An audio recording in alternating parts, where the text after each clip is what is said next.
श्रीमन्नारायण लक्ष्मी नारायण श्रीमन्नारायण लक्ष्मी नारायण श्रीमन्नारायण नारायण नारायण श्रीमन्नारायण नारायण नारायण श्रीमन्नारायण भवतारायण श्रीमन्नारायण भवतारायण लक्ष्मी नारायण नारायण नारायण लक्ष्मी नारायण नारायण नारायण श्रीमन्नारायण जगो नारायण श्रीमन्नारायण जगो नारायण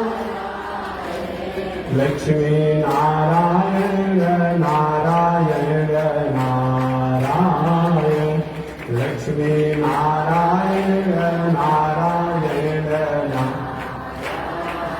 बोलिए श्री लक्ष्मी नारायण भगवान की। भाष्यकार भगवान श्री रामानुजाचार्य स्वामी जी महाराज की। विश्ववंद जगदाचार्य श्रीमद विश्वक्सेनाचार्य अस्मदाचार्य पूज्य गुरुदेव श्री त्रिदंडी स्वामी जी महाराज की पावन भाव की हरि ओम शांति शांति शांति। अनंताचार्य कृपया वेदांत द्वयपारगम रामकृष्णांग सद्भक्तम् विश्वक्सेन मुनिं भजे कासायं यज्ञसूत्रम् शुचिवपुषि तथा चोर्ध्वपुण्ड्रं च वाले यस्यास्ते दक्षहस्ते कलिकुमतिगिरीन्द्रेन्द्रवज्रं त्रिदण्डम् संसाराग्नि प्रशान्त्यै वृतजलममलम् दारुपात्रं पवित्रम् श्रीविश्वक्सेन सूरे पदकमलयुगा श्रेयसे संश्रयामि।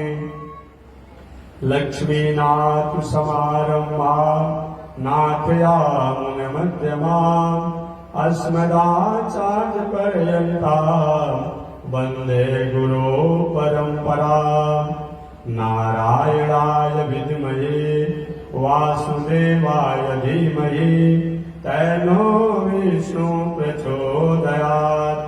महालक्ष्म्यै च विद्महे विष्णुपत्न्यै च धीमहि तन्नो लक्ष्मी प्रचोदयात् तन्नो लक्ष्मी प्रचोदयात्।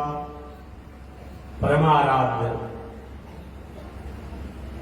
श्री लक्ष्मी नारायण भगवान नित्य वंदनीय पूज्य गुरुदेव श्री त्रिदंडी स्वामी जी महाराज के जुगल चरणों में कोटिशः भगवत भागवत आचार्य कैंकर्य पारायण महानुभाव पावन भूमि पर पावन कथा को आप श्रवण करते आ रहे हैं। पावन कथा प्रसंग अंतर्गत पिछले दिन निवेदन किया गया था कि धर्मात्मा राजा परीक्षित द्वारा एक भूल हो गई, एक चूक हो गई और वह भूल इतना बड़ा हुआ कि साधक ऋषि के पुत्र के कोप के भाजन बन गए। देखिए, आप मंदिर में नहीं जाते हैं, परिस्थितियों बस किसी कारणवश रोज जाने का मौका नहीं मिलता हो, मंदिर नहीं बना पा रहे हो किसी कारण से, जग आदि पूजा पाठ नहीं कर पा रहे हो किसी कारण से, अपनी परिस्थिति कारण, यह कुछ समय के लिए विचारणीय हो सकता है, परंतु कोई पूजा करता हो, पाठ करता हो, यज्ञ करता हो, तीर्थ करता हो, व्रत करता हो, दान करता हो, उसमें अगर कहीं आप बाधा पहुंचाते हैं,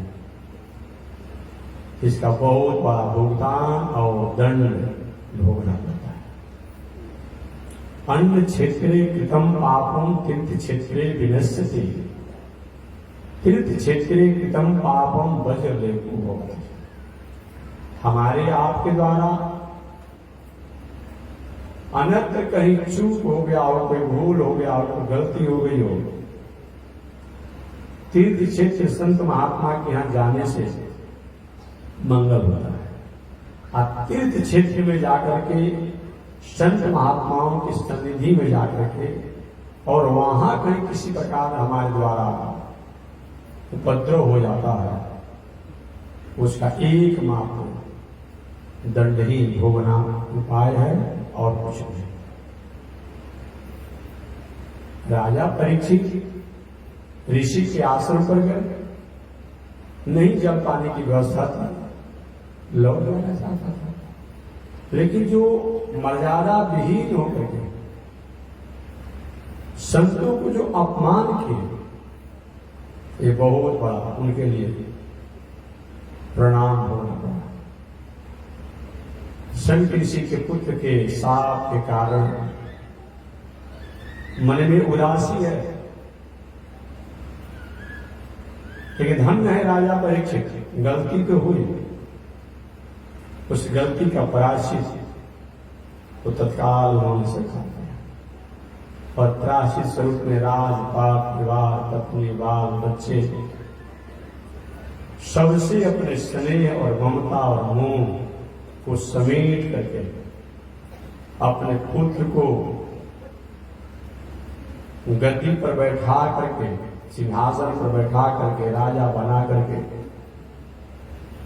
और एक छोटी सी पतली सी एक समान वस्त्रों को केवल लेकर के पहन करके चल दिए। अमरण अनशन, वैराग हो तो ऐसा, त्याग हो तो ऐसा। रोज पत्नी द्वारा फटकार बहुत से लोग सुनते होंगे, सुबह सुने शाम को झाड़कर ठीक हो गए, या शाम को सुने सुबह झाड़कर ठीक हो गए।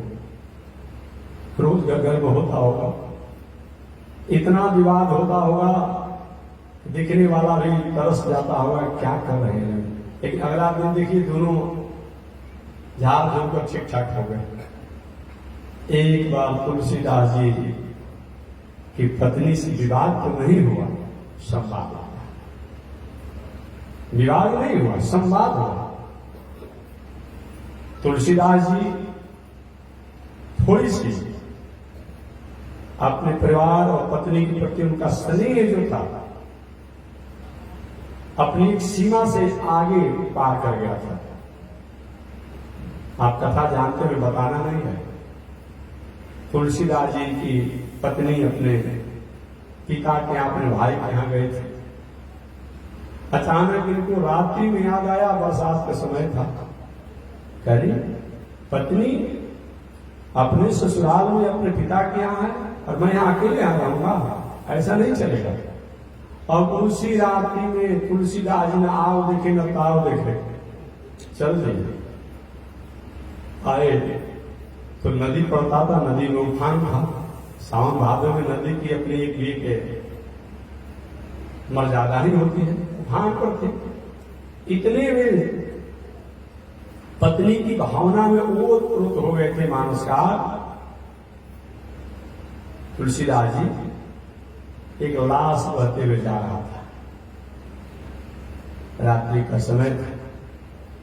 लाश को ही वो लकड़ी का मोटा समझ गए, तो हो सकता है कहीं बाढ़ के कारण लकड़ी का मोटा बहते हुए जा रहा, उसी को बैठ गए और पार करते करते उस पार चले गए। जब उतरने लगे तो इसमें तो दुर्गंध आ रहा है, ये तो लकड़ी नहीं, ये तो लाश है। चलिए ठीक है, वहां पहुंचे, पत्नी के यहाँ गए तो भाई रात्रि का समय, बरसात का समय, किवाड़ बंद था। संजोग से उस जमाने की बात है ना, आज तो भाई टाइल्स लग रहा है, मार्बल लग रहा है, क्या क्या हो रहा है, वो तो ऐसा जमाना बहुत कम था ना। एक बहुत बड़ा अजगर सांप कहिए, पूंछ लटका कर मुंह आगे की तरफ करके पड़ा हुआ था। सोची कि हो सकता है ससुराल वाले लोग ने विषम परिस्थिति में रस्सी को बांध कर रखा है, कोई होगा तो पकड़ कर कुछ पकड़ा जाएगा। और उस सर्प के पूंछ को पकड़ करके पहुंच गए पत्नी के पास। महाराज आप इस भद्राती में? हाँ, मैं अकेले कैसे रह सकता, आपकी याद आई, हमको आना पड़ा। धन्य है तुलसीदास जी की पत्नी कि महाराज ये चाम, ये मांस, ये हड्डी, ये मज्जा, ये पील, ये खून, आज ये हमारे आपके शरीर में कुछ है ऐसा चीज, एक खाली ऊपर से मोड़ दिया गया है ना। आज शरीर से चाम को हटा दीजिए, क्या किसी को कभी देखेंगे वैसा कोई घटना दुर्घटना हो गया हो, शरीर से चाम को हटा दीजिए, पोस्टमार्टम एक पत्ता हटा दीजिए और देखिए तो शरीर कैसा विकराल लगता है। कभी देखिएगा ना, चाम को हटा करके शरीर को देखिए तो कितना सुंदर है, कहता पेंटिंग पेंटिंग सब समझ में आ जाएगा। चाम से बोल दिया गया है, ऐसे भीतर क्या है, केवल कूड़ा करकट है। अभी देखते हैं ना वर्तमान समय सरकार द्वारा, नगर पालिका द्वारा हर जगह जगह पर कूड़ादान बना हुआ है, कितना सुंदर डिब्बा रहता है। बाहर से दिखने में तो कूड़ादान का डिब्बा कितना सुंदर लगता है, आज यही कूड़ादान वो डिब्बा को थोड़ा ढक्कन हटाइए ना, उसमें से बदबू आता है। सभी प्रकार का कूड़ा उसी कूड़ादाने में रहता है। वही हाल है हमारे आप के भीतर, शाम से मरा हुआ ये शरीर है, अब आके भीतर क्या है, इसमें मांस है, मज्जा है, हड्डी है, पीप है, खून है, रक्त है, एक भी तो सब है। साधारण किसी के घर में अगर हड्डी निकल जाए तो होता है भाई हड्डी अशुद्ध हो गया। साधारण कोई भोजन करता हो, पीप हो, खून हो, कहीं भोजन में गिर जाता होता है अशुद्ध हो गया। कुछ है इसके काम लायक? कुछ भी काम लायक नहीं है। कालिदास जी की, अरे तुलसीदास जी की पत्नी ने कहा अधिकार है महाराज, चाम मांस हड्डी मज्जा इस शरीर पर आपका इतना स्नेह है, इतना स्नेह अगर भगवान से होता तो आपका भी बेड़ा पार हो जाता, हमारा भी बेड़ा पार हो गया। बहुत उपदेश नहीं दिए, कोई जरूरी नहीं कि बहुत उपदेश दिया जाएगा तभी हमको ज्ञान होगा। कभी कभी छोटी छोटी भी कई घटनाएं हमारे लिए उपदेश कारक हो जाती है, याद रखिएगा।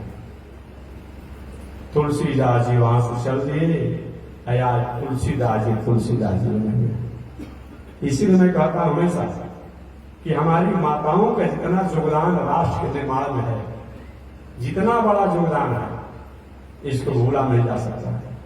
राजी पढ़ी लिखी नहीं होती है, ये बात नहीं कहा जाएगा। पहले भी पढ़ी लिखी होती थी, सांडिल्य, गार्गी, मदनसा, अनसुईया इत्यादि प्रवृत्ति की नारियां बहुत पढ़ी लिखी होती थी। आज भी पढ़ी लिखी है और पढ़ना ही चाहिए। माताओं का बहुत बड़ा योगदान है। जब जब भी हमारा राष्ट्र कहीं अपनी पहचान बनाया है तो हमारी माताओं का बहुत बड़ा योगदान है, इनका बहुत बड़ा सहयोग है। आज जब जब भी राष्ट्र कहीं थोड़ी सी अपने स्टेटस से, अपने ग्राफ से, प्रतिष्ठा से धूमिल हुआ है, माताओं के उदासी के कारण। केवल आध्यात्मिक में नहीं, बिरका में भी आपने अनेक नारियों का नाम सुना होगा। अभी 15 अगस्त आने वाला है, कौन कौन से नारियों ने देश के लिए किस प्रकार से बलिदान देकर के और हमारे देश को आज इस मुकाम पर पहुंचाया।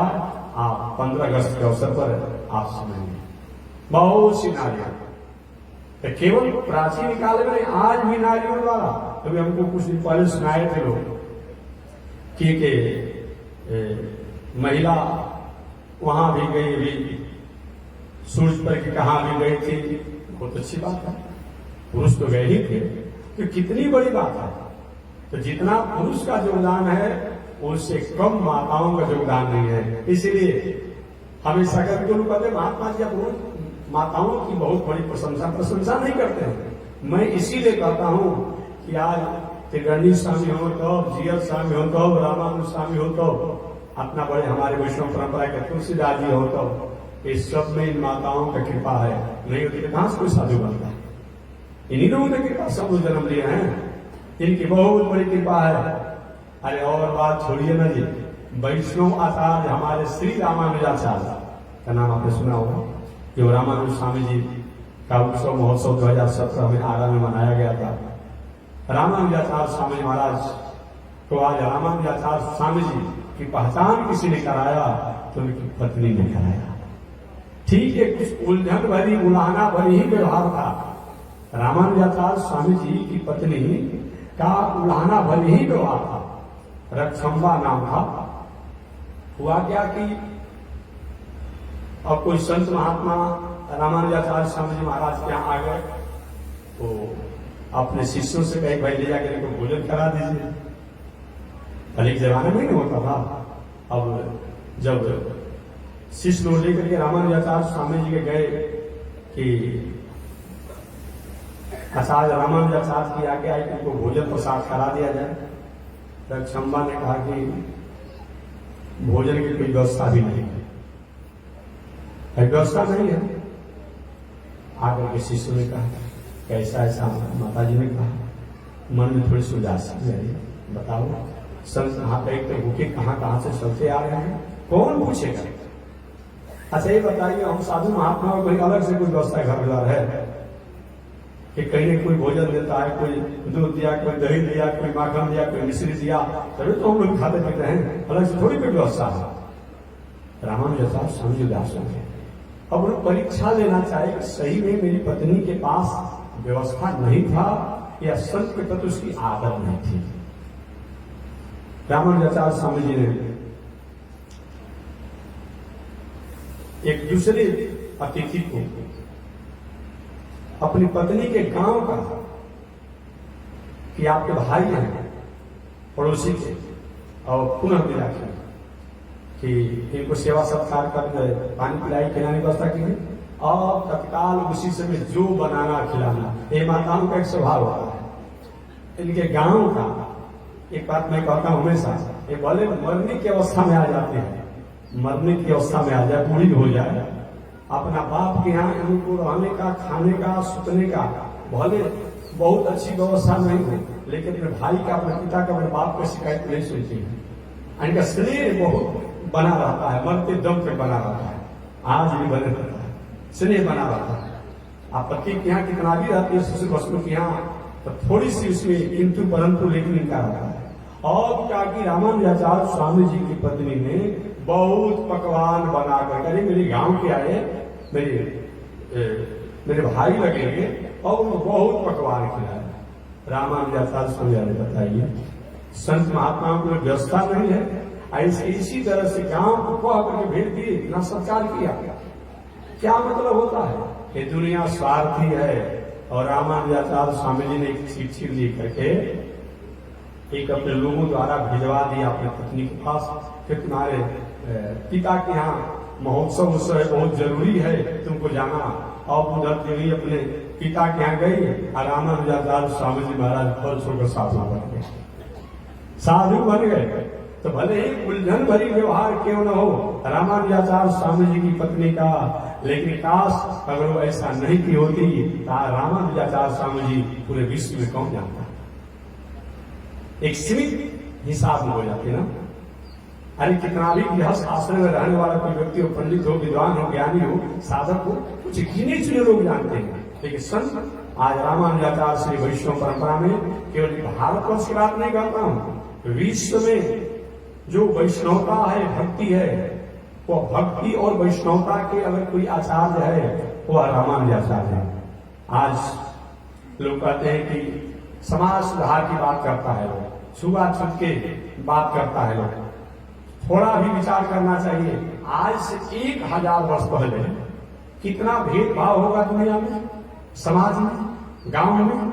ये विचार करिए, कोशिश करके देखे तो नहीं है कि आज से 1000 वर्ष पहले कितना था, लेकिन कोशिश का अनुभव कीजिए। आज से 1000 वर्ष पहले समाज में कितना अस्त व्यस्त स्थितियां होगी। अब उस समय रामानुजाचार्य स्वामी जी कहे कि नहीं, सब भगवान के हम फरिश्ते हैं, भगवान के दूत हैं, भगवान के भक्त हैं, भगवान के सेवक हैं, अतः सबको भक्ति करने का अधिकार है, सबको पूजा पाठ करने का अधिकार है, सबको भगवान को यजन करने का अधिकार है। आज वही दिन है कि हम लोग करने। उस समय समाज को एक जगह जोड़ने का जो काम रामानुजाचार्य ने किया, शायद ऐसा और किसी ने किया होगा।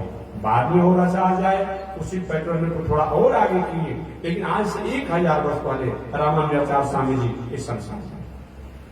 तो मैं निवेदन करना चाहता हूं कि मानव जीवन में हमें माताओं द्वारा जो संदेश प्राप्त होता है वो उसका बहुत बड़ा महत्व होता है। अतः कुछ लोग होते हैं, वैराग कब आता है, कंठम घुरघुरायते, जब कंठ घरर घरर बाजने लगा, आंख अब कांपने लगा, सिर हिलने लगा, आंख से दिखाई नहीं पड़ता है। अब लेकर के हनुमान चालीसा पढ़ने से पाठ होगा, जय हनुमान ज्ञान गुण, अब जीव लड़खड़ाने लगेगा, दांत ही नहीं, लाल गिरने लगेगा, होगा। देखिए ना बूढ़े आदमी से, ये वैराग नहीं। हमारे जीवन में साधन हो, संसाधन हो, सुविधा हो, व्यवस्था हो, उस समय अगर सही मायने में अच्छे कर्मों से जुड़ते हैं तब बताया गया है। आज का वैराग कैसा है, एक हंसने व्यवहार की बात करूं, आज वैराग कैसा क्या गया। एक बार एक व्यक्ति अपने घर पर आते थे, नौकरी करते थे, नौकरी से रिटायर हो गए, परिवार बाल बच्चों की व्यवस्था थी। अब एक दिन इतने में आतुर हो गए कि अब मैं नहीं जीना चाहता हूँ, अब मैं मरना चाहता हूँ। घर में रहकर क्या करेंगे, सारा पेंशन ले लिया, लोगों ने पैसा ले लिया, खेत ले लिया, घर लिया, बारात ले लिया, सब कुछ लोगों ने ले लिया, और हमें कुछ समय से भोजन नहीं कराता है, जलपान को नहीं पूछता है, सोने को नहीं पूछता। अब मैं जिंदा नहीं रहूंगा, अब जा रहा हूं मरने के लिए। अब बेचारे क्या कि मरने के लिए चल दिए कि ट्रेन के नीचे कट करके मरेंगे या कोई गाड़ी के नीचे दब करके मर जाएंगे। जब जे ही 2-4 जगह आगे चले तो चलने के बाद लौट कर आने लगे। नाती ने पूछा, दादाजी आप जा रहे हैं मरने के लिए, लौट कर क्यों आ रहे हैं? फिर लौट कर इसीलिए आ रहे हैं कि मरने तो जा रहे हैं, फिर ट्रेन या गाड़ी के आने में देर होगा, इसीलिए कम से कम टिपनकारी में भोजन बना करके दे दें। अरे भोजन क्या करेंगे, भोजन क्या करेंगे, मरने जा रहे हैं तो भोजन क्या करेंगे? क्योंकि मरने तो जा रहे हैं लेकिन भूखे मरेंगे थोड़े, भूख लगे तो क्या करेंगे, पहले खाएंगे उसके बाद मरेंगे। आज का वैराग यही हो गया है, आज का वैराग यही हो गया है कि मरने भी जा रहा तो उसको खा ले तो मरे। धन्य है राजा परीक्षित, राजपाट सब कुछ छोड़ करके एक पतली सी कपड़ा पहन करके गंगा के पावन तट पर चले गए। यह समाचार जब लोगों ने सुना तो सभी संत महात्मा ऋषि लोग अपनी अपनी साधना, आराधना, पूजा पाठ, यज्ञ, दान, तीर्थ, व्रत सबको समेट करके राजा परीक्षित की मृत्यु को मंगल करने के लिए सज्जन।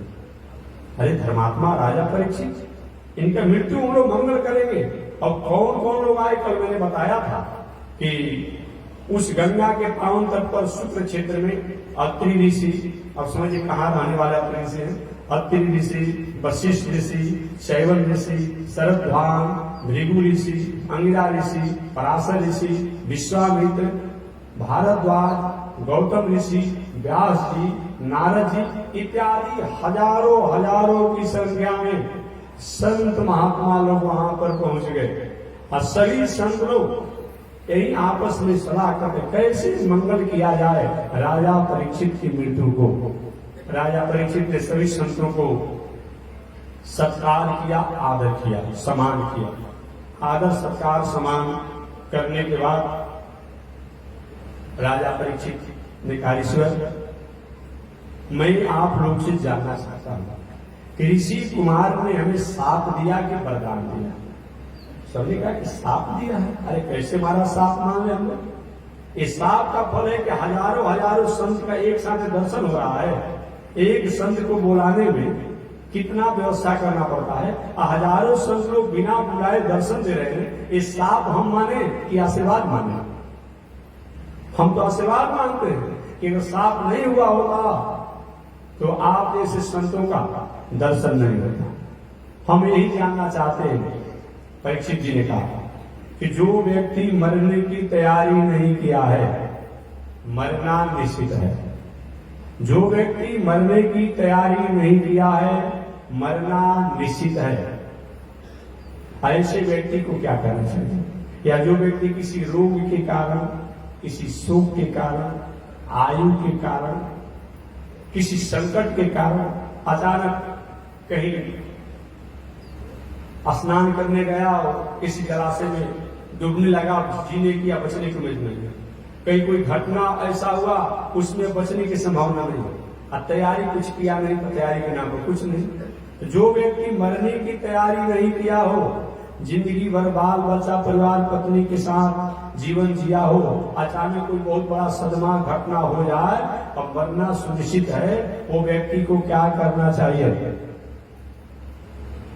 इन पावन प्रश्नों को जब राजा परीक्षित उन ऋषियों के सामने किए, ऋषि लोग आपस में विचार कर रहे थे। जग द्वारा मंगल किया जा सकता है, योग द्वारा किया जा सकता है, तीर्थव्रत द्वारा किया जा सकता है, वेद का पाठ कर किया जा सकता है, लेकिन ऐक मत नहीं हुआ। और संयोग से उसी समय व्यास जी के लाडले बेटा, लाडले पुत्र श्री सुखदेव जी, स्वयं भगवान व्यास पुत्र, वो व्यास पुत्र हैं सुखदेव। लेकिन सुखदेव दूसरा कोई नहीं है, स्वयं भगवान ही व्यास पुत्र सुखदेव के रूप में आ गए। वहां पर स्वयं भगवान व्यास पुत्र कहा गया है, स्वयं भगवान ही व्यास पुत्र सुखदेव बनकर के वहां आ गए, उद्धार करने के लिए, मंगल करने के लिए। सुखदेव जी के वस्त्र के नाम पर एक लंगोटी है। कितना भी त्यागी हो, तपस्वी हो, साधक हो, अगर जो खड़ेश्वरी बाबा हो, नगेश्वरी बाबा हो, जलेश्वरी बाबा हो, जो भी बाबा हो, उस सबको कम से कम थोड़ा सा तो जरूर चाहिए कि एक वस्त्र होना चाहिए। ठीक है, साधना है, वो भी साधना है, लेकिन इसलिए हमारे कुछ ऐसे संत हैं, खड़ेश्वरी है, नगेश्वरी है, महंगा रहते हैं, तो क्या करेगा लोग? लोहा के सिगरे का लंगोटी पहन लेगा, बलकल पहन लेगा केला के पत्ता का, और कोई बाघंबर पहन लेता है। ये कुछ न कुछ अपने रखते हैं। हमारे स्वामी जी के ही समकालीन एक संत थे देवरावा बाबा, बहुत लोग देखे भी, नाम सुने होंगे, और बहुत लोग नहीं भी सुने। वो भी एक तरह से वस्त्राभाव में रहते थे। तो हम तो उसमें पढ़ते थे कॉलेज में, तो जब मैं पढ़ता था तो मैं भी गया था, प्रयागराज में कुंभ लगा हुआ था, तो मैं गया था, तो देखा कि एक मेरी चरण था कि बाघंबर का मचान पर रहते थे। तो अपने कुटिया में जब रहते ऊपर, और जिन लोगों से दर्शन देने के लिए आते, तो अपने वो बाघंबर था कि अब मेरी चरण था, तो हम लोग दूर से देखे, अब उसको आगे रख लेते, तब आते, और उनका बस इतना ही उपदेश मैंने सुना, बहुत कथा प्रवचन नहीं करते थे, तो उनके उपदेश 2 लाइन में उपदेश देते थे। बच्चों, जिस प्रकार से 2 लकड़ियों के रगड़ से आग उत्पन्न होता है, 2 लकड़ियों के रगड़ से आग उत्पन्न होता है, उसी प्रकार से एक लकड़ी है आत्मा और दूसरी लकड़ी है भगवान का नाम। इससे परमात्मा की प्राप्ति अवश्य होगी, अवश्य होगी, अवश्य। यही मैंने उनका उपदेश सुना। ऐसे भी संत होते जो बस नहीं भी पहनते थे, ये बाघंबर हो, मेरी चर्म हो, सिंह का हो, मैंने कुछ न कुछ शरीर को ढके रहते हैं। सुखदेव जी वस्त्र के नाम पर एक लंगोटी है, सफेद जग्गोपवीत है, सांवला शरीर है, घुंघराला बाल है, बटुआ के समान सुंदर गोला मुंह है, मिर्गा के समान नेत्र है, बिंब फल के समान ओष्ठ हैं, भौहें सुंदर हैं, लंबी लंबी भुजाएं हैं, और अचानक घूमते घूमते कल परसों मैंने बताया था, अपने पिता द्वारा भागवत वेद शास्त्र पढ़ करके गुनगुनाते हुए जंगल की राह में आ रहे थे। अचानक सुखदेव जी को ये शब्द सुनाई पड़ा कहीं न कहीं कि धर्मात्मा राजा परीक्षित जो पांडव वंशज हैं उनको साप लगा है, तो चलकर हम भी देख लें कि आज के 7वां दिन तक्षक नाग के काटने से कैसे मृत्यु उनकी होगी। वो कथा सुनाने नहीं गए थे, वो देखने के लिए गए थे। और वही सुखदेव जी वहां पर पहुंच गए। गंगा के पावन तट पर हजारों हजार ऋषियों के पावन बीच में राजा परीक्षित जहां हाथ जोड़ करके संत महात्मा ब्राह्मण विद्वानों से ब्राह्मण पुरुष का धर्म पूछते हैं, वहीं पर सुखदेव जी महाराज का आगमन हो गया। बोलिए श्री सुखदेव जी महाराज की। देखिए, भागवत कथा प्रारंभ होती है जब सुखदेव जी का आगमन होता है। सही माने में जब भागवत कथा तब प्रारंभ होती है जब सुखदेव जी का आगमन हो जाता है। भागवत कथा तब प्रारंभ होती है जब राजा परीक्षित प्रश्न करते हैं और प्रश्न का उत्तर सुखदेव जी देते हैं। ये जितना भी तक कथा सुन रहे थे ये सब भागवत कथा का उपक्रम था। उपक्रम समझते हैं क्या कहा जाता है? अरे भाई, मकान बनाने में छड़ की आवश्यकता पड़ती है, गिट्टी की आवश्यकता पड़ती है, बालू की आवश्यकता पड़ती है, ईटा की आवश्यकता पड़ती है, तार की आवश्यकता पड़ती है, और भी बहुत प्रकार के सिस्टम होते हैं। और जब सब बन होंगे, जब ठीक हो जाता है तो मकान कहलाता है, अग्नि प्रवेश हो जाता है, और जब उसमें रहने लगते हैं तो घर कहलाता है। तो भागवत कथा का एक उपक्रम है। जैसे विवाह तो विवाह होना है, वर को कन्या को सिंदूर दान देना है, करना है, लेकिन इस विवाह के अवसर पर टेंट, समियाना, लाइट, माइक, भोजन, भंडारा, जलपान, आजा, गाजा, गाड़ी, घोड़ा, सारी व्यवस्था होती है ना। तो सभी विवाह के उपक्रम होते हैं, कार छपाने से लेकर सब उपक्रम है। लेकिन विवाह तो भाई सिंदूर दान इत्यादि होता है, वर कन्या को, कन्या वर को स्वीकार करे, लेकिन इसके पहले उपक्रम बहुत किए जाते हैं। ये भागवत कथा प्रारंभ तब होती है जब सुखदेव जी का आगमन होता है और राजा परीक्षित द्वारा जब प्रश्न किए जाते हैं तो सुखदेव जी महाराज का वहां आगमन हुआ। अब जिन ही आगमन हुआ, अब जितने संत महात्मा विद्वान ब्राह्मण ज्ञानी लोग थे जो अपनी अपनी विचार दे रहे थे, कोई कहता कि यज्ञ होना चाहिए कल्याण के लिए, कोई कहता कि वेद का स्वाध्याय होना चाहिए, कोई कहता कि तीर्थ होना चाहिए, कोई कहता कि योग साधना। अब सब चुप रहिए, चुप सब आपस में चुप हो गए। कोई कह रहे चुप क्यों करा रहे भाई, हम अपनी राय दे रहे थे, चुप क्यों करा रहे? तो दूसरा काम में कहता, देख रहे कौन है ये? यही तो व्यास जी के पुत्र है, सुखदेव जी है। यही सुखदेव जी हैं जो जन्म लेते ही जंगल की राह पकड़ लिए थे। बहुत प्रयास करने के बाद सुखदेव जी ने अपने पुत्र को बुलाया और जो भी शास्त्र, वेद, उपनिषद, इतिहास, पुराण सबको जेब का तेल को पढ़ा दिया। तो क्यों न इन्हीं से प्रश्न राजा परीक्षित कर लेते। और निश्चित रूप में एक केवल संत ही नहीं है, विद्वान ही नहीं है, ये तो सब भगवान के स्वरूप ही हैं। और सभी संतों ने इशारा किया परीक्षित, अच्छा मौका है, अगर कुछ नहीं पूछोगे ना तो कब निकल जाएंगे कोई ठिकाने नहीं।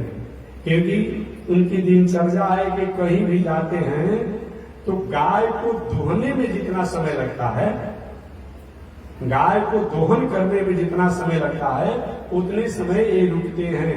ऐसे संत महात्मा सन्यासी ज्ञानी को किसी के घर द्वार दलान पर जाने का नियम नहीं है। जो सही के संत महात्मा भेष बनाने वाले की बात अलग है, महंत लोग जा सकते हैं, पीठाधीश्वर लोग जा सकते हैं, लेकिन जो सन्यासी हो, बहुत बड़ा तपस्वी हो, त्यागी हो, जोगी हो, बाकी जो पीठाधीश्वर हो, जो महंत हो, भाई वो तो जैसे करेंगे, उनका परंपरा है, शिष्य परंपरा है, अमुक परंपरा है, तो जाएंगे।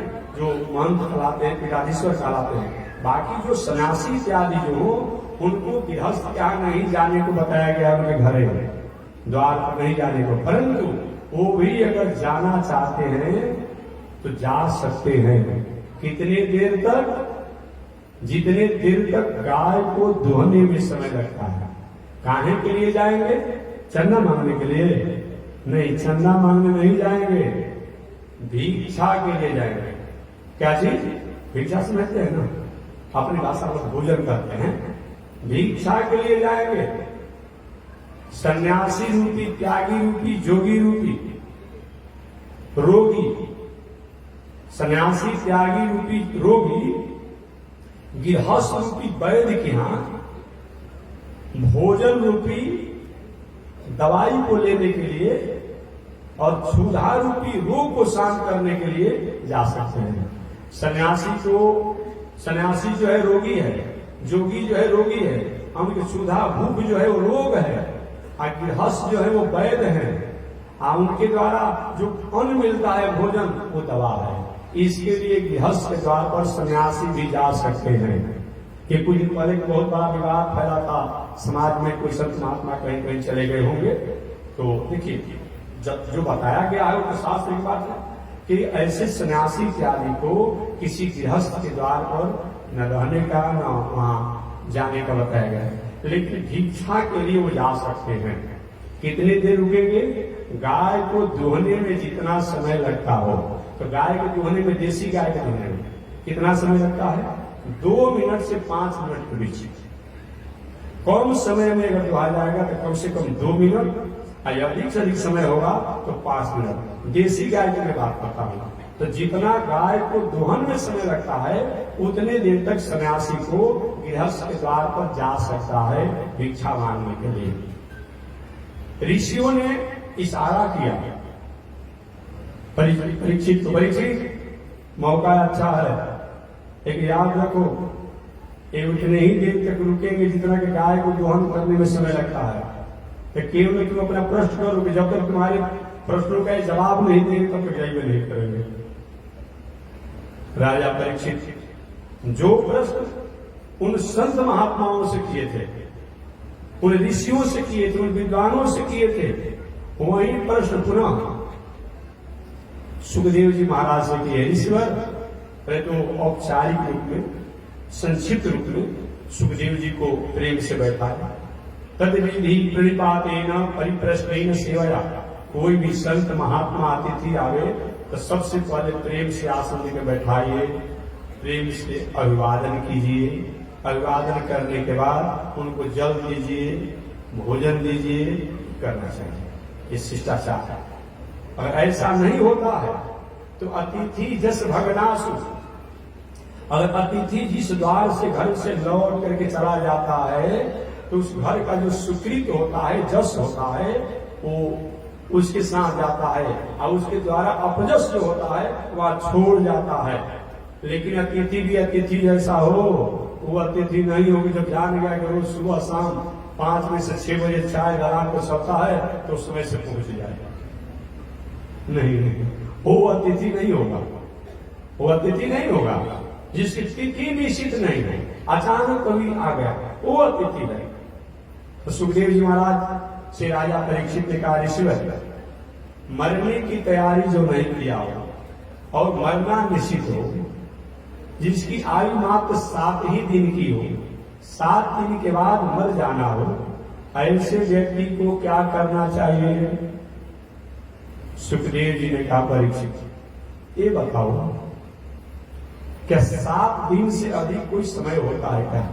ना पहले तो उन्होंने ये बात कहा, ये जब पूछे तो उन्होंने कहा, बरियाने ते प्रश्न कृतो लोक हितम नृप आत्मविद सम्मता पुंसाम श्रोतव्यादिशी जपरा। कहते हैं कि वरियानेश ते प्रश्न। परीक्षित आपका प्रश्न वरियान है। परीक्षित हाथ जोड़ लिए, ईश्वर मेरी भावना को पूरा सुने नहीं और हमको सरस्वती का आपने दे दिया। हमने कहा कि निर्माण पुरुष का क्या धर्म होता है? जो व्यक्ति मरने की तैयारी नहीं किया हो, मरना निश्चित, उसको क्या करना चाहिए? अभी पूरी मेरी बातों को सुने नहीं और आपने कहा कि बरियानेश ते प्रश्न कृतो लोक हितम। क्योंकि आपने कहा कि आपका प्रश्न बरियान है, श्रेष्ठ है, गरिष्ठ है, वरिष्ठ है। सुखदेव जी ने कहा इसीलिए कि आपने जो प्रश्न किया है ये लोक हितम, लोक हित में किया है, राष्ट्र हित में किया है, प्राणियों के हित में किया है, मानवों के हित में किया है, मानवों के लिए किया है, तो जो भी मानव और राष्ट्र प्राणियों के लिए किया जाता है वह क्या होता है? वह कर्म, वह प्रश्न, वह व्यवहार, वह श्रेष्ठ होता है। परीक्षित, केवल आपको ही मरना नहीं है, इस दुनिया में जो भी लोग आए हैं सबको मरना है। कोई भी व्यक्ति 7 दिन से अधिक जीता नहीं है। कोई जीता है? अतवार, सोमवार, मंगल, बुध, बृहस्पति, शुक्र, शनिचर। 8वां दिन किसी लिए किसी के बनकर आया? 8वां दिन रात का दिन, घंटा, मिनट, सेकंड, किसी को इससे अलग बनकर आया? सुखदेव जी के परीक्षित, इस 7 दिन में केवल आप ही नहीं मरेंगे, इस दुनिया में जो भी लोग आए हैं सबको 7 दिन में ही मरना है। कोई 8वां दिन किसी के लिए बन करके नहीं आया, 8वां दिन किसी के लिए बन करके नहीं आया है। और दूसरी बात, क्या 7 दिन कम होता है क्या? देखिए, कितना भी बड़ा रोग, जीना नहीं जीना, रोग ठीक होना नहीं होना, एक अलग की बात है। लेकिन अच्छा जो बड़ा डॉक्टर जो होते हैं, बड़े जो डॉक्टर होते हैं, कितना भी रोगी का बड़ा रोग हो, अब जे भी जाएंगे, अरे क्या है, परेशान है भाई, ये तो चुटकी चुटकी में ठीक हो जाएगा, भले रोग ना ठीक हो। तो जो रोगी जो अब मैं नहीं दूंगा, मेरा रोग ठीक नहीं हुआ, तो कम से कम उसका बीपी, टेंशन, डिप्रेशन और टेंशन जो है 50% कम हो ही जाएगा। तो अच्छे डॉक्टर जो है यही करते हैं, अरे चिंता मत कीजिए, चिंता क्यों कर रहे हैं, हम है ना, मैं कहता हूं कुछ नहीं होगा, एकदम ठीक हो जाएगा। अब रोगी थोड़ा सा तसल्ली मिलेगा, उसको तसल्ली मिलेगा। आज छोटे डॉक्टर क्या करता है? देखिए भाई, इतना जटिल रोग हो गया है कि अब तो कोई उम्मीद ही नहीं है, कितना भी पैसा खाता करें। अब बेचारा इसी तरह मर रहा है और दूसरा उसको और हार्ट अटैक अपने बढ़ा दिया, बीपी शुगर बढ़ा दिया। इसीलिए हमारे सुखदेव जी कहते हैं कि परीक्षित ये बताइए कि 7 दिन से अधिक किसी के लिए बनकर आया है क्या? और 7 दिन कहीं कम होता है क्या? 7 दिन कहीं कम होता है? नहीं नहीं, 7 दिन कहीं कम नहीं होता है।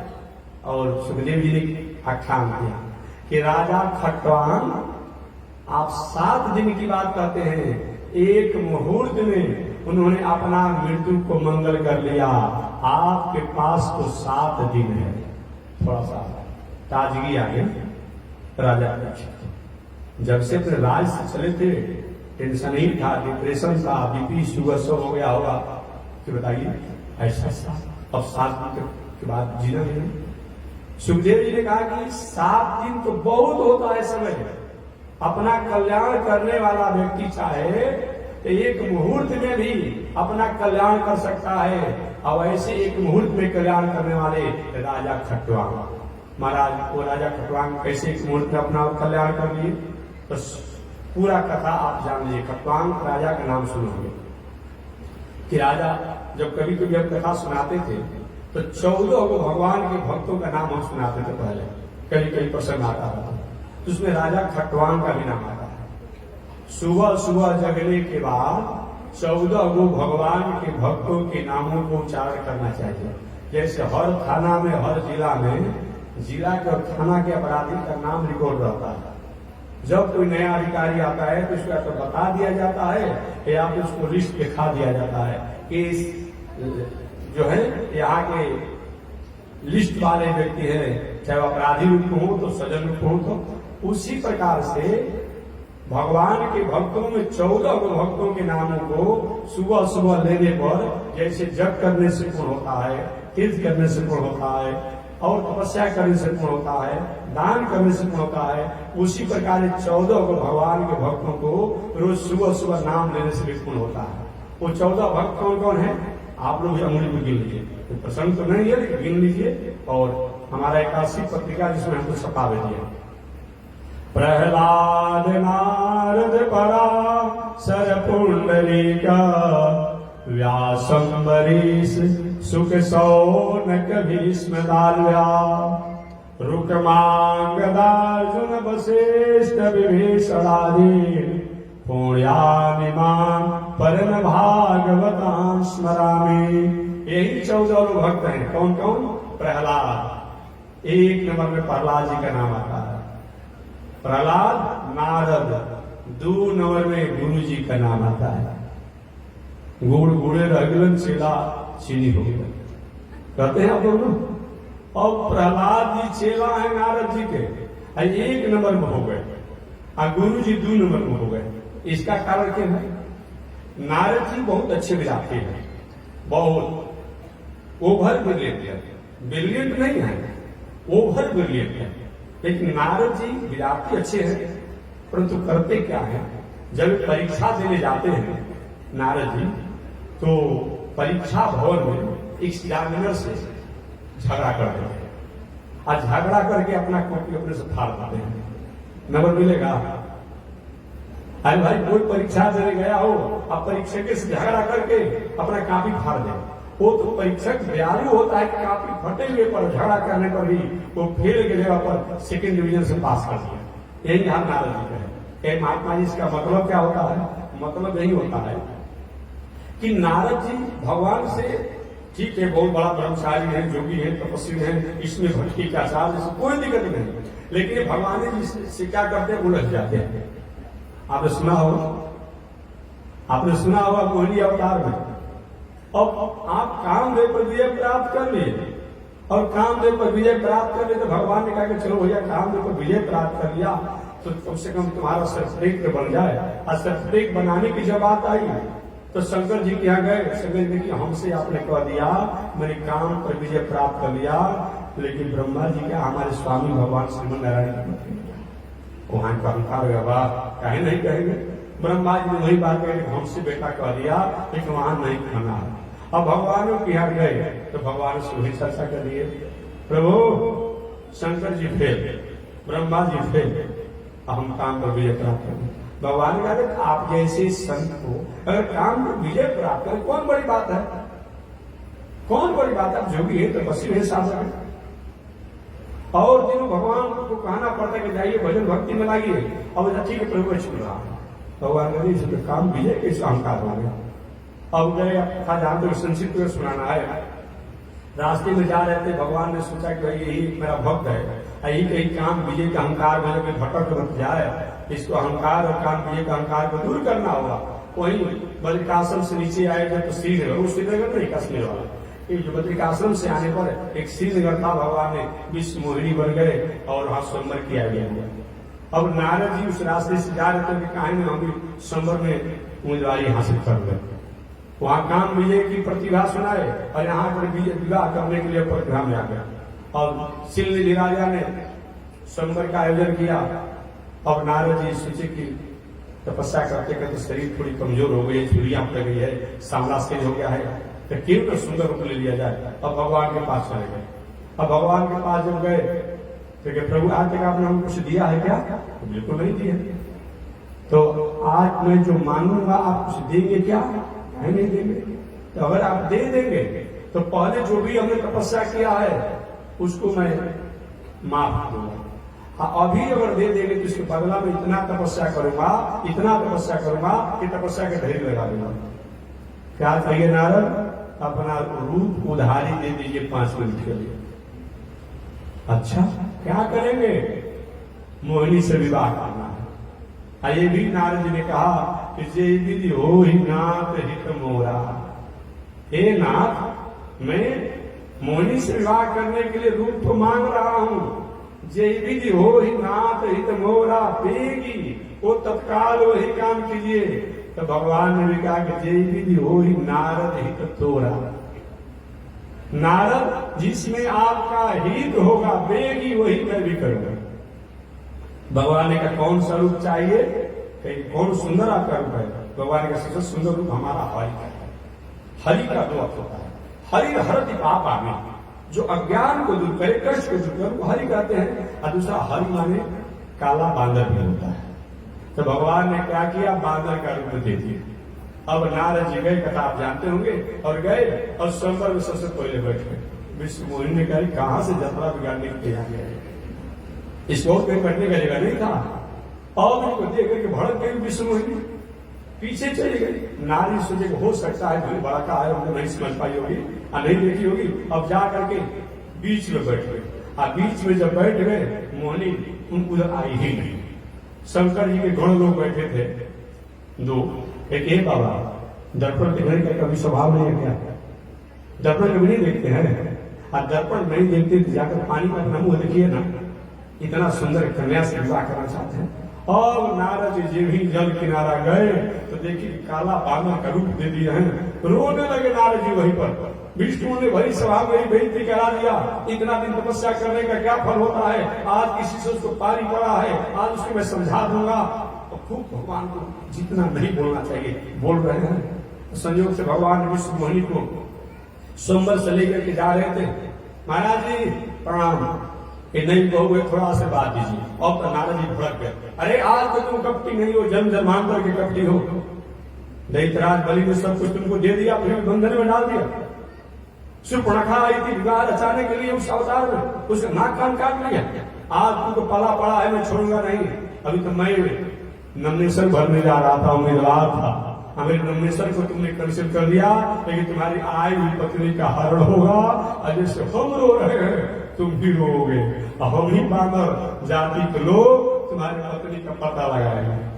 यही हुआ, इस जानने से खड़ा कर, यही नाम था। भगवान ने यही अपना माया हटाया और नाम जी प्रभु मैंने जो कहा है बात सत्य नहीं होना चाहिए। भगवान ने यही सत्य करने के लिए हमको पृथ्वी पर अवतार लेना पड़ेगा। यही है नारद जी। विद्यार्थी बहुत तेज है, लेकिन परीक्षा देने जब जाते हैं तो परीक्षा भवन में परीक्षक से एग्जामिनर से झगड़ा करके काफी फाड़ देते हैं, फिर भी भगवान फेल नहीं करके इनको दूसरा नंबर पर दे देते हैं। इसलिए नारद एक नंबर के अधिकारी है भक्त में, लेकिन 2 नंबर हो जाते हैं। प्रहलाद नारद पराशर पुंडरीका। अब नाम क्यों गिरा दे जल्दी जल्दी में, कुछ समय के अंतराल में पता कहना। 1 नंबर में प्रहलाद जी का नाम आता है, गिन लीजिएगा।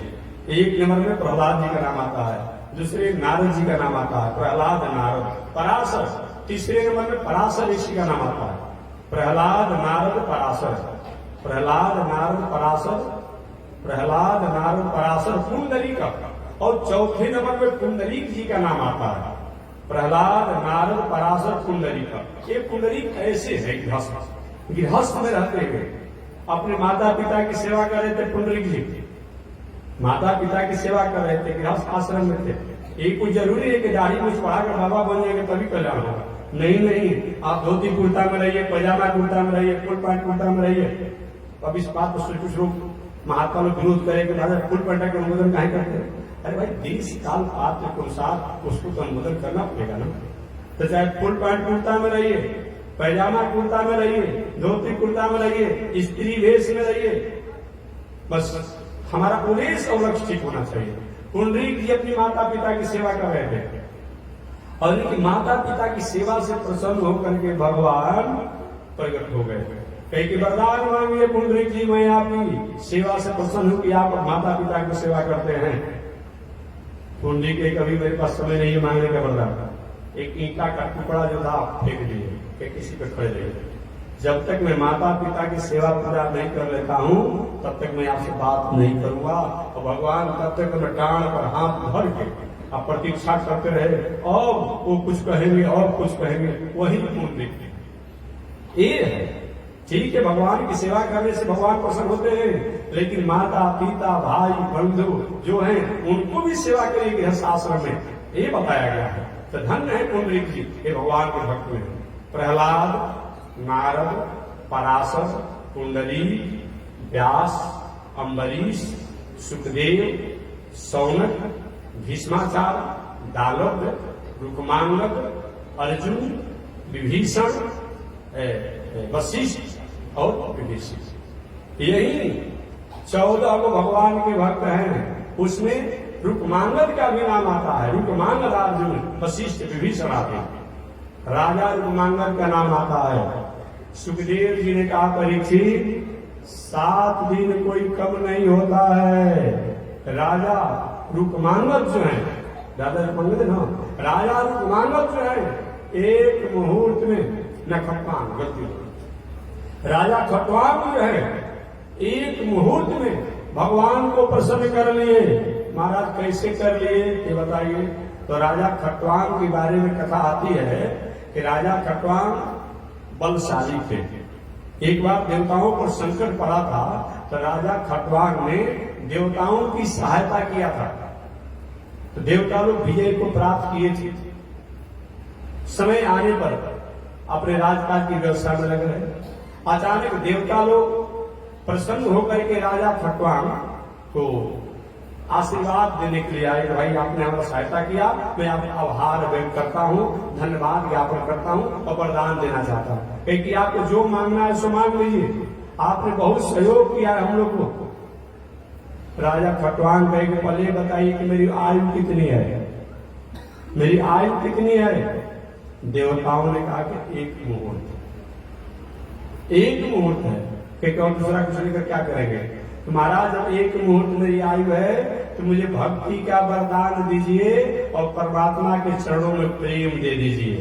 ठीक है, वही राजा रुक्मांगद देवताओं द्वारा भक्ति का वरदान लेकर के और परमात्मा का स्मरण चिंतन करते हुए एक मुहूर्त में अपने जीवन को सुधारना। सुखदेव जी ने कहा परीक्षित, इस 7 दिन कहीं कोई कम होता है क्या। राजा खटवांग है, एक मुहूर्त में अपना मंगल कर लिए, 7 दिन तो बहुत होता है, कोई अधिक जीता है क्या। सतयुग में लोग 1 लाख वर्ष तक जीते थे। कितना? 1 लाख वर्ष तक।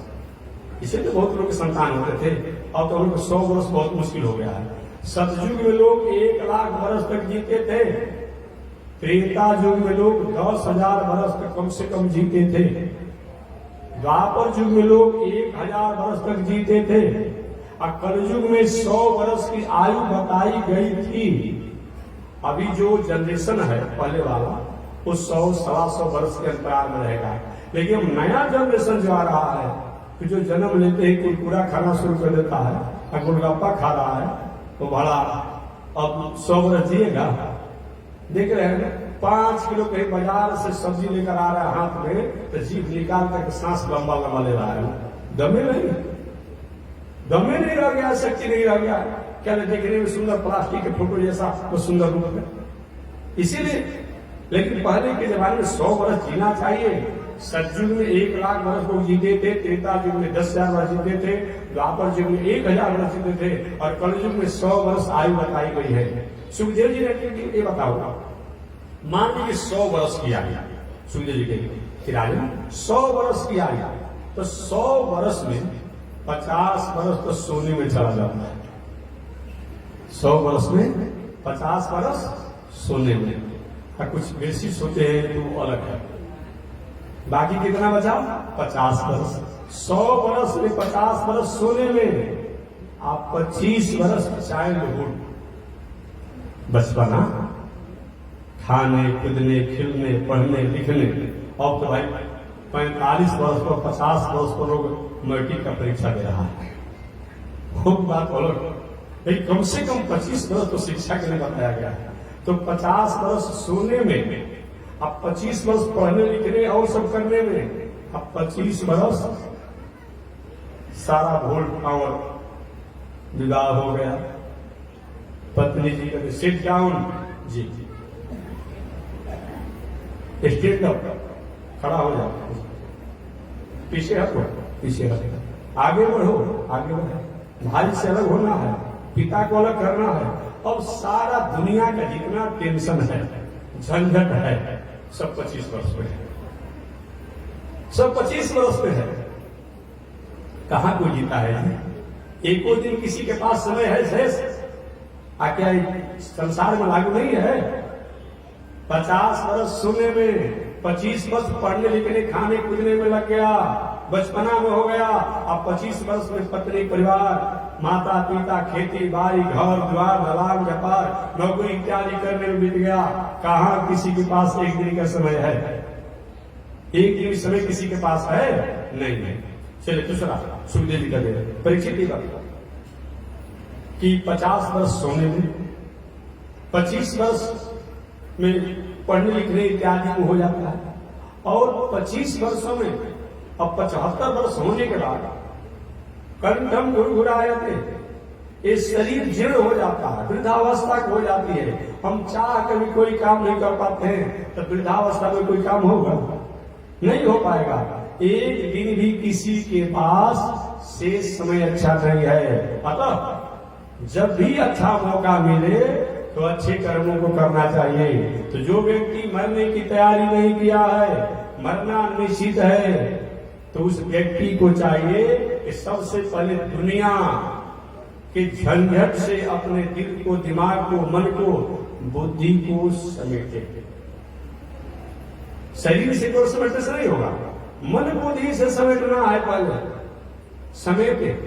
और समेटने के बाद अपना दिल, दिमाग, मन, बुद्धि को उन परमात्मा के चरणों में लगा दे। इंद्रियार्थेषु वैराग्यम अनहंकारेव च जन्म मृत्यु जरा व्याधि दुख दोषानुदर्शनम। इंद्रियार्थेषु वैराग्यम, अपने इंद्रियों को वैराग में धीरे धीरे त्याग में जीवन जिए। हमारा जीवन स्वस्थ रहे, शरीर स्वस्थ रहे, तब धीरे धीरे हमें अपने जीवन को संजय में रखना चाहिए। बहुत 4 बार भोजन करते हैं, 2 बार से काम चला लीजिए। बहुत जो भी शरीर में अगर 10 कपड़ा से काम चलाते थे, अब 1-2 कपड़ा से काम चलाइए। मैंने धीरे धीरे अपने इंद्रियों को और शरीर को और इंद्रियों के व्यवहार को, शरीर के व्यवहार को वैरागमय जीवन जी। और अहंकार और बताया गया है सब कुछ आप कर दीजिए, लेकिन ये मत कहिए कि मैं ही करने वाला हूं। इसको त्याग करके जन्म मृत्यु जरा व्याधि। हमेशा याद रखिए कि दुनिया में कितने लोग आए, कितने लोग चले गए। बाबा आए थे, पिता आए थे, अमुक आए थे, चले गए, हमको भी जाना है।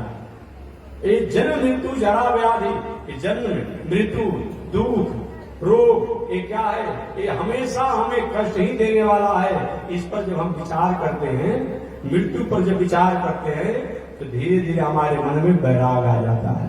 हमको कितना बलता था, चला गया ना, क्या किया, क्या साथ गया। आपने कभी सुना होगा, सिकंदर एक शासक था, सम्राट था। सिकंदर का नाम आपने सुना होगा। सिकंदर एक सम्राट शासक था। जब मरने लगा सिकंदर, तो कहा आप मरने से पहले तो देखो भाई, जब मैं मरूंगा ना तो मेरे हाथों को दफन से बाहर निकाल दीजिएगा और हाथों को खोल दीजिएगा। मंत्री ने कहा कि बादशाह ऐसा तो नियम नहीं है, साहब ऐसा तो नियम नहीं है। कहते नियम तो नहीं है, लेकिन मेरे हाथों को बाहर निकाल दीजिएगा दफन से और हाथ को खोल दीजिएगा। पूछा मंत्री ने, ऐसा क्यों आप कराएंगे? कि मैं यह संसार को उपदेश देना चाहूंगा, दुनिया के लोगों को उपदेश देता हूं कि हे दुनिया में रहने वाले लोग, जाते समय हाथ फोड़ करके जाना पड़ता है, छोड़ करके जाना पड़ता है, कुछ भी लेकर नहीं जाना पड़ता है। इस संदेश देने के लिए दफन से मेरे हाथों को बाहर निकाल दीजिएगा और खोल दीजिएगा। तो जन्म मृत्यु जरा व्याधि। कभी आप शमशान पर जाइए, देखिए कितना बड़ा आदमी था, आज बस सीता को भोज दिया गया, 1-2 घंटा का मेहमान बना हुआ है। फिर जो परिवार के लोग अपने जो करना है सो कर रहे, वो कहाँ देखने आ रहा है कि आप क्या कर रहे हैं, कैसे नहीं कर रहे। इसीलिए व्यक्ति जब मृत्यु को देखता है ना, तो बड़े बड़े लोगों का दिल पसीज जाता है, परिवर्तित हो जाता है। ये विचार करते हुए विवाह में आप जाइए और उत्सव महोत्सव में अपने इष्ट बंधु बांधवों को जाइए, लेकिन कभी कभी समय से 100 यात्रा में भी जरूर जाइए। 100 मृत्यु को भी जरूर देखिए। कभी व्यक्ति मर गया, कम से कम देखिए। इससे क्या होगा? वैराग होगा। हमारे भीतर कहीं गलत कर्म करने की प्रवृत्तियां जो है, उस पर संयम करने का प्रेरणा प्राप्त होगा। यही सुखदेव जी ने कहा। तो शेष चर्चा अगले दिन में करूंगा। आज इसी के साथ वाणी विराम। एक बार भगवान का नाम श्रीमन नारायण लक्ष्मी नारायण, श्रीमन नारायण, श्रीमन नारायण नारायण नारायण, श्रीमन नारायण नारायण। बोलिए श्री लक्ष्मी नारायण भगवान की, विश्व जगदाचार्य श्री त्रिदंडी स्वामी जी महाराज की। हरि ओम। शांति शांति शांति।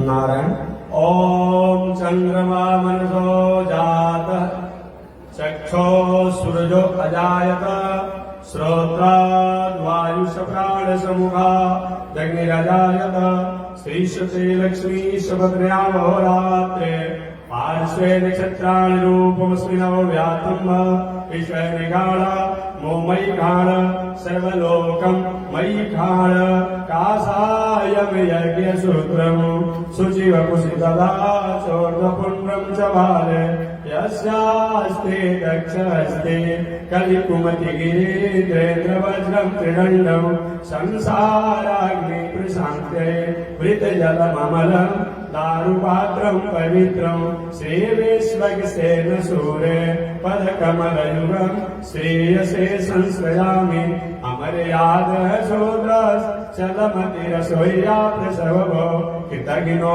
दूरमाने स्मर परवशो वञ्चन पर त्रिशंसा पापेश कथमामितो दुःखजलदे प्रपारादुत्रेणस् तव परिचरेयं शरणयो लक्ष्मीनारायण भगवान की विश्ववंदनादार श्री तिरंडी स्वामी जी महाराज की पावन धाम की हरि ओम शांति शांति शांति।